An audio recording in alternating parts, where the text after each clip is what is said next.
Reports show that this election is affecting gun sales, but is that true or not? I'm William Blanchett, and I'll have more coming up on this report next. Abilene police get new equipment paid for with the ill-gotten gain of drug dealers. We'll hear from the chief on new tasers. And mostly clear skies and mild temperatures outside. Will it hold for your morning commute? I'll tell you later. Fox News First for Thursday night. Switch now. Live from the heart of the big country, this is Fox 15 News at 10. Record lines waiting to cast ballots in early voting, and analysts on both sides of the aisle wonder how many are Second Amendment supporters. Evening, everybody. I'm Bob Brickeen. Good evening. I'm Monica Quintero. Since a Democrat moved into the White House 8 years ago, firearm sales have gone through the roof, and this close to an election, registers at gun stores continue to ring. Fox 15's William Blanchett joins us from with more on reaction on sales and if they'll continue to boom all the way to election night. Yeah, guys, reports show that gun sales are actually increasing around this November election. Now, gun owners tell me you can actually credit the increase in gun sales to the presidential election. However, others I spoke with tell me they think it's just a big coincidence. According to Fox News, gun sales are skyrocketing around the nation. The sales of semi-automatic rifles have increased significantly because of the upcoming political climate, Making it easier for some Abilene gun store owners to get these guns off the store shelves and into the hands of law-abiding citizens. Dawson tells me there's an easy explanation for his rise in sales. One of the candidates that is currently running would have detrimental effects to our Second Amendment rights. The FBI notes a record number of firearm sales and background checks this year. The feds recorded an all-time high in background checks for every month of 2016 and on track of surpassing the record of 23.1 million set in 2015. Not every gun owner is convinced in this increase. I don't think we know what's going on right now. Gun owner James Hill tells me he saw a dramatic increase in gun sales during the earlier years of the Obama administration. This year's not the same, so I don't know if people are just fearful and holding on to their money, but sales aren't as high as we expected. Whatever the case may be, gun stores want people to know.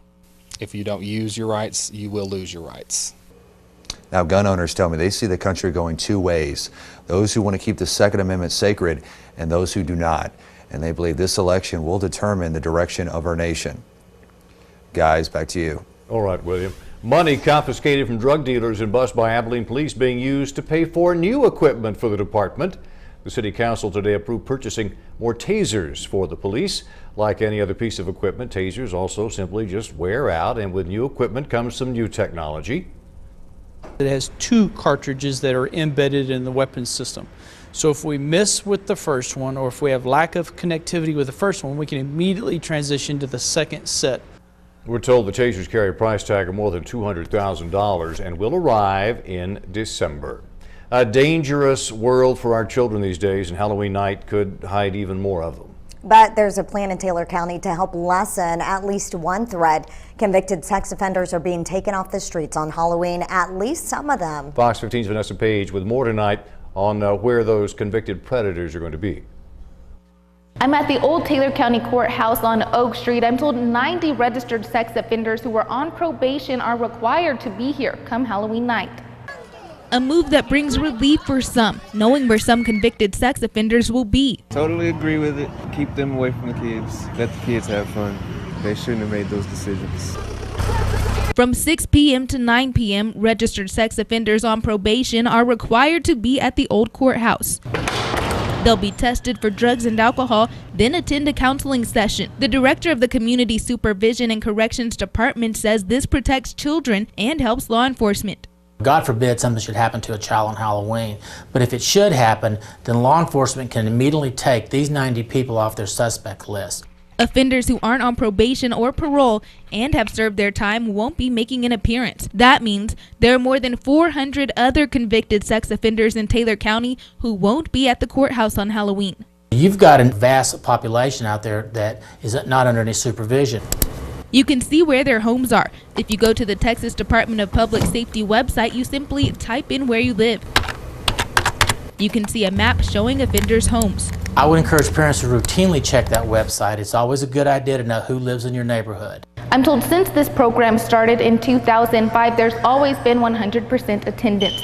Vanessa Page, back to you.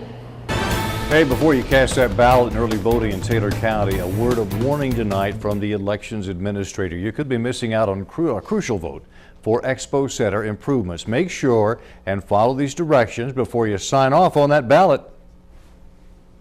They simply need to go all the way through their ballot, and that race is located on the last page of their ballot. If they vote a straight party ticket, they're still going to need to go to the last page of the ballot to vote on that bond issue. Now, Reagan tells Fox 15 there's nothing wrong with this year's ballot. It's just an operator error on voters' part. If you want to get in and out of the voting office this weekend, may be the time to do it. The elections office says typically less people head to the booth on Saturday and Sunday. We're told the shortest wait time has been at both United Supermarket locations. We have a list of all locations and hours on fox15abilene.com.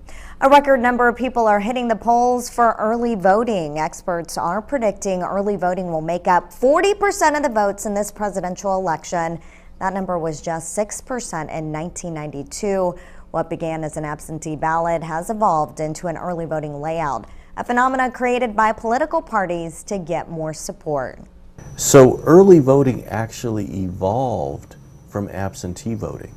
And political parties realized it's a great way to get your voters out is to give them more options of when to vote.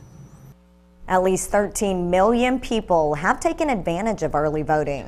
I understand that we might be in short sleeve shirts, maybe even t-shirts when it comes to taking the kids for trick-or-treating. That's nice. Yeah. We don't have to cover up those costumes, Barrett. I know Nobody y'all were wants laughing it. at me a little bit earlier. Yeah, don't cover up Superman with a sweater, Mom. Don't do that. You have to see it all out. Yeah. That's correct. Unfortunately, you're going to be able to do that this Halloween as well. Tomorrow morning, temperatures pretty warm, not really much change in the weather. We're going to see temperatures in the mid-60s at 65 degrees, mostly clear skies, mild temperatures out there. And as we take a look at what's going to happen, high pressure will come into the area tonight and tomorrow, so mostly sunny skies, pretty abundant in the forecast. I'll have the Friday night football forecast as well coming up. All right, Barrett, it's the perfect combination, a candy exchange for soldiers just as Halloween approaches. It's a 5th annual Operation Troop Treats. Abilene Cool Smiles Dental Office is partnering with Operation Gratitude for this project. They're asking kids for 25 pieces of wrap candy in exchange for a toothbrush or a small stuffed animal.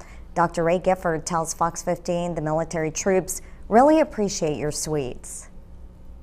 It's actually interesting. I had a soldier earlier this week respond to me and said that his favorite care packages he received were the ones that had candy in them.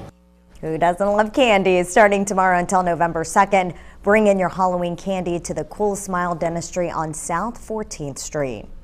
Parents, before you plan out that trick-or-treating route, a reminder from the animal shelter, they're going to be handing out treats too. Shelter staffers tell Fox 15 their costumes might reflect the theme, Safari Night, so don't be surprised there. And while they're handing out treats, maybe Mom and Dad will want to shop around for an addition to the fam. We want to show the shelter as a place that's fun as well as a place where you can adopt a pet, so you can get a treat for your family. The event, part of the shelter's Fall into Love sale. Plenty of warm-ups before the big night. One pre-Halloween event was tonight at the Abilene Mall. This one, of course, called Mall-oween. Get it? Retailers handed out treats, and there were costume contests for young and young at heart. Lots of great costumes there. More than $547 million is spent on candy across the U.S. every year for Halloween. But how much spending is too much? Those who love Halloween tell Fox 15 it all depends on where you live. Some neighborhoods have way more monsters, superheroes, and princesses than others. We usually buy anywhere from like 4 to 5 bags, like the big bags at Sam's, so probably about $100. But we have other people that come and that live out in the country, and they set up their lawn chairs, and they all bring candy too, so it's kind of like the jackpot. It can get pricey. Mayor says they do this tradition every Halloween where they put out some quilts and a projector and show Charlie Brown Halloween. People stop by throughout the night just to watch the classic. It's the Great Pumpkin Charlie Brown. You got to see that, man. A lot of fun. A Texas A&M student arrested after hitting a police car. No, not texting this time. Boy, her parents are going to be proud. That story's on the way. Plus, the hope is to create cleaner cosmetics We'll tell you what researchers are doing to make everyday products a bit safer. Stay tuned. You're watching Fox 15 Abilene News.